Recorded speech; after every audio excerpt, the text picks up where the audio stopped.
Diamond League, baby. World boss fever, they don't know from way out of Italy.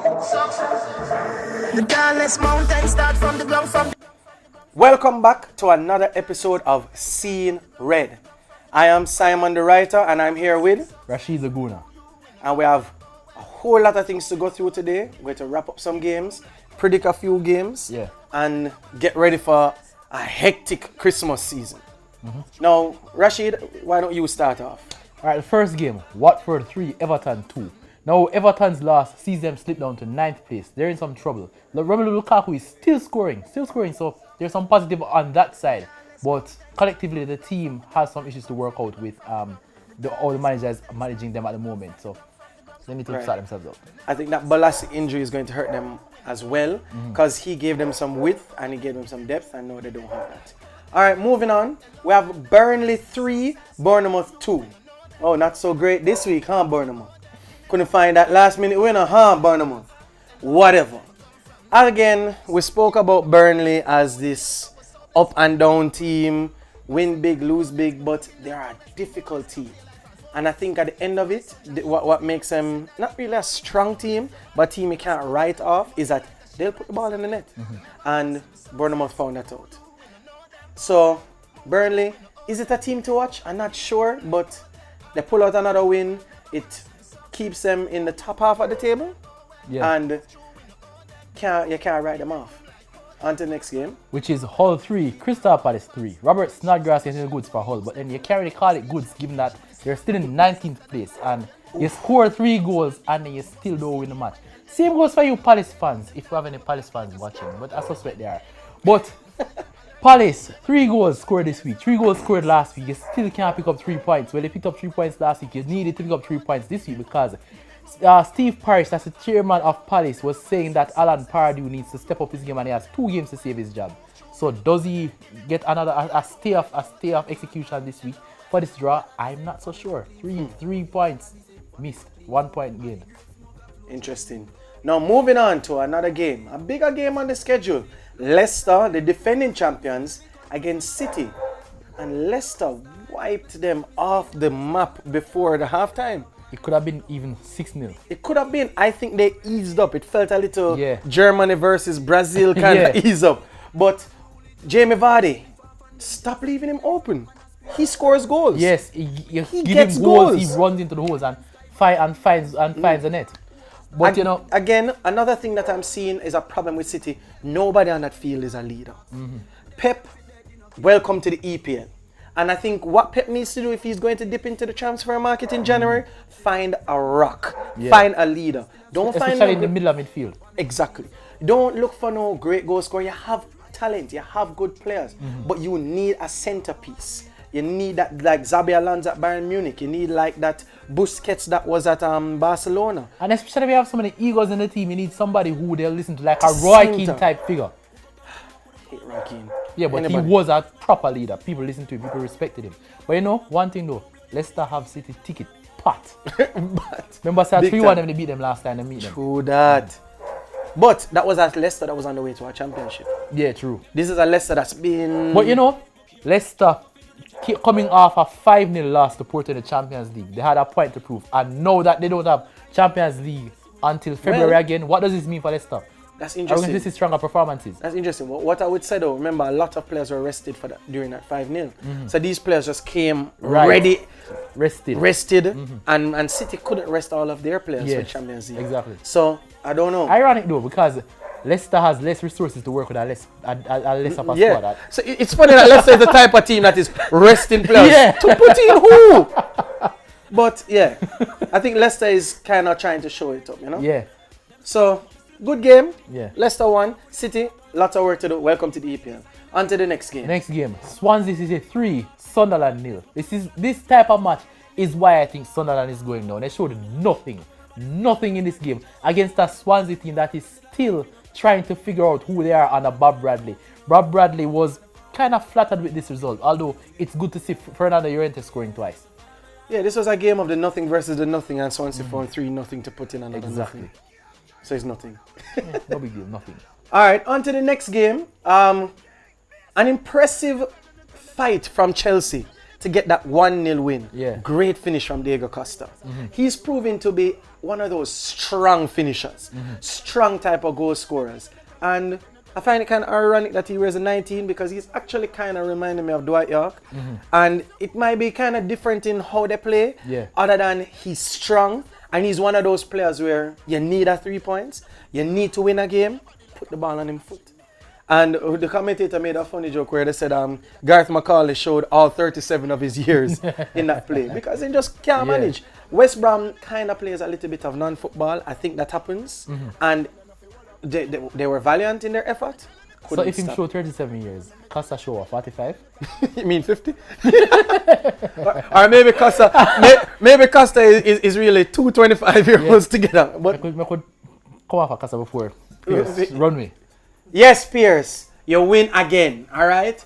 Tell you, if I win this fucking shit. No. Pierce, you win, but calm down. Cool. That would be Southampton 1, Middlesbrough 0. Now, I like Middlesbrough. They're a good team, they're a disciplined team. So it was a surprise to see Southampton coming away with a victory here. But better days are coming for Middlesbrough. Probably. I think Middlesbrough also needs to just figure out their style of play and then goals might come. So the next game was a close affair between United and Spurs. Close? Very close affair. No. Yeah. No. Close. No. Wrong up. Close. Wrong up. Close no wrong. No. Why close A wrong? fiercely contested match between two teams. No close thing between two men.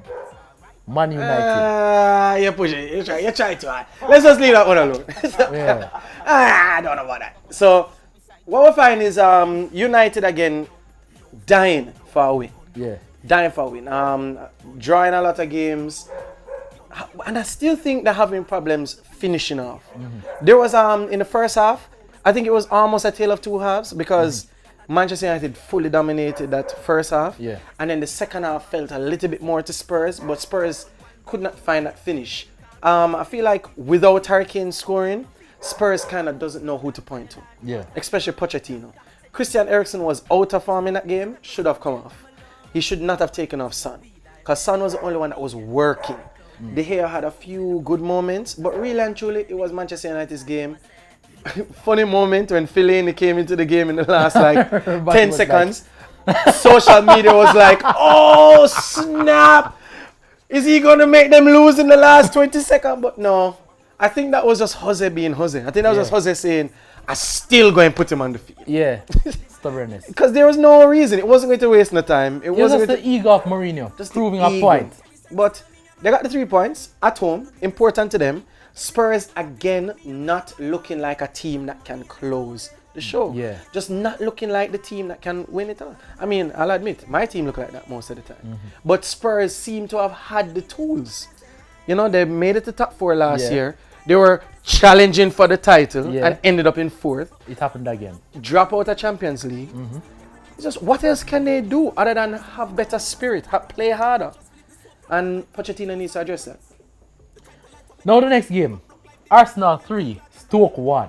Stoke 1. You know I love it when Stoke lose, especially to us. And it was at home. No, it was a nervy affair in the first half because we conceded a penalty and luckily Granit Xhaka did not get sent off for that elbow. It should have been a red card. But it's always nice when you deserve a red card and don't get it against a team you hate. So take that Stoke. No. Yo, you know, the best thing is like, I just feel like there's no Stoke fans watching this and everybody else is just like... It don't matter to me, but any Arsenal fan that sees this knows what I'm talking about, why we hate Stoke.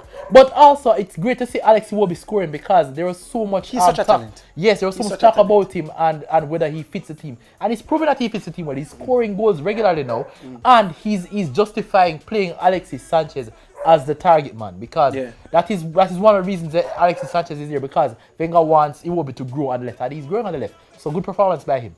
Yeah, my one comment for the game, what I'm noticing from Arsenal is a lot of fringe players are stepping up.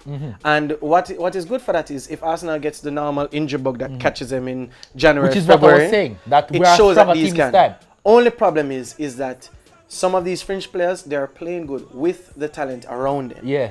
If Alexis Sanchez gets injured, if Ozil gets injured, I think it's going to hurt you because these guys might try to overcompensate. So I mean, it's a maybe. But that's a good problem to have, though. It's a good problem to have. And right now, the fact that they're performing is a very good thing. And that is exactly why I am not worried about Arsenal drawing Bayern Munich in the Champions League. No, I think Bayern Munich is like... Bayern Munich should be concerned that they draw Arsenal.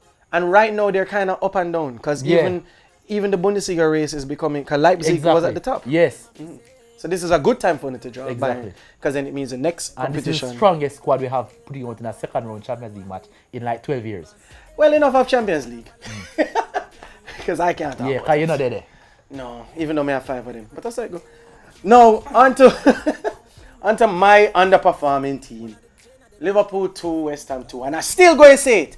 Payet to Liverpool. I'm going to take that free kick, Payet, as your audition for my team. We are impressed. Good job. Now, come to Liverpool in January. Because as you see, you have nothing to gain at West Ham. You're floating above the relegation. All right, mate. That's all well and good. But you spend the whole season of this show bashing West Ham. I couldn't beat West Ham. What I mean by your team then? Coming off a 4-1, Can I answer the question? a 4-3 loss to Bournemouth. I can answer it. Go ahead. Okay, cool. What it means, and I'm going to point my finger again at the manager, he needs to make better decisions. Now, mind you, the team, I believe, injuries is a problem. I hate the whole injury pointing thing because it's a cop-out at times. But we have lost what I would consider 3 or 4 key players. Sturridge, which is still one of our best scorers. Coutinho, Emre Can. And I still consider Lallana injured. He does not look the same, even though he scored. He does not look like somebody who can run 90 minutes. And that's a problem. The Karius experiment is over, Klopp. It is done. He's a Manning Cup goalie. It's done. Get rid of this. Where was he before this? Bundesliga. So Mines? Yeah. The man is an ant. Like, just done with the man. How many times am I going to see this? May you get what you wish for. You never Who wished for this goalkeeper? Would you never want me to let in the goal? What? Would you never want me to lay in the goal? But that don't mean I wanted this like a shit stain. The man sound like a headphones. I never wanted this. Alright. The man sound like a planet. He's young. He's young. He's not the worst really. But he's not the player that you put straight into your starting lineup. I know the sad thing is when you look at him, you could say he look like this or that. He never look like him fit this era. He don't look like anything. He look like a 90s boy band member. him look like if Justin Timberlake had a straighter hair. Yeah. I mean, listen. You always have problems with the goalkeeper since Pepe Reina. True. But even Reina had him issues during headlight. But then here's the thing now. During that time, like Reina and Dudek, that was almost like for like because there was some sort of provenness. Like Reina was playing for him, was on Spain's squad. Dudek was playing for his team. Well, it's Poland still. But he was playing for him team. Karius is not playing for an international team. Yeah, but to be fair, he's what? German, I think. Yeah, come on. But but what I'm saying is he's not even competing for that. So for Mignolet, who is a person who is competing on a Belgian team. But you see, hold on now. For Mignolet, who's competing on a Belgian team, right? You find that you bring in a goalie to challenge him, not to fully replace him. And if you get a goalie to replace him, make it be a goalie that's on an international level. But stick a pin. Klopp was brought in because you're saying that you want a man that can be successful on a budget, somewhat of a budget. I never ever said that. No, you wouldn't say that, but Liverpool fans were looking at it as a plus because people were even saying he's the German Arsene Wenger. So you can't want a man like that and then not expect him to bring in some unknown and try to turn him into a star, which is what he's trying to do with Karius. Yo, to be fair, that dog. I'm not depend on a budget thing, dog. I'm not depend on a budget. Right now, the man for just stop experimenting. Your best 11 right now. That's where you get with him. No. The best 11 right now includes Miggs. I just saw it go. It's not that Miggs is great, but your best 11 includes Miggs. You try that thing with a new goalie, it failed. Just accept it and move on. Kind of seem like you're complaining about ice being cold, but whatever. No, but if you look on it, so you're saying that Karius is more proven than Mignolet? No, I'm not saying that, but I'm saying this is what Klopp is known for. You know that we're getting that with Klopp. I disagree in the sense that he has brought in players who have proven themselves. Yes, but you can't know that a man that will live up to expectations. You brought him in because you see some promise. No, fine. But we have seen him fail. Continuously. With no luck. You have to wait till January. But start Mignolet. Wait. Alright, fear That's all I'm saying. But you don't want a core goalkeeper in the goal. A goalkeeper that has not been played. Mignolet looked alright in the League Cup. And he played the League Cup. So what? League Cup, West Ham. But you're saying Cole. So Not even West Ham. have your arguments in one place. You see me? It's League Cup, him play the match. Play him Bournemouth then. It's hard. Alright, Bournemouth play like shit. Play him this weekend. It's not that hard, especially for a goalie. Alright. Anyway, do better, Klopp. The players show more heart. 2-2. Please. Yeah. Hire to Liverpool. No. So, that was Scene Red. Please subscribe. Holy for Football. Yeah. I am Simon the writer. Rashid the Guna. Big up Until yourself. next time. Until next time. You're everything. Your smile is everything, and you're full of style to the brim. You me love you every time. Me love you every time. No remote can change my mind. You me love you every time.